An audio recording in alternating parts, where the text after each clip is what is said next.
এটা আমাদের শরীফপুর নমুজা ইউনিয়ন। এটা নমুজার অটো রিক্সা,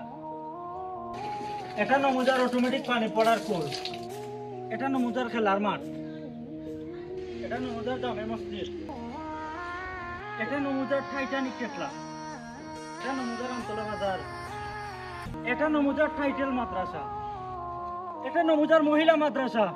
এটা নমুজার পানের দোকান, এটা নমুজার ক্লিনিক, এটা হলো নমুজার মগ, এটা নমুজার শেষ সীমানা, এটা নমুজার মাজার, এটা নমুজার দান বাক্স, এটা নমুজার দিঘি, এটা নমুজার গেট, এটা আমাদের নমুজার দাম মাত্র 500 টাকা, এটা নমুজার দান ক্ষেত, এটা নমুজার হাই স্কুল, এটা হলো নমুজার 82 বছর পুরনো মাদ্রাসা, এটা নমুজার বাইক, এটা নমুজার ঈদগাহ, এটা নমুজার বাঙ্গা দোকান,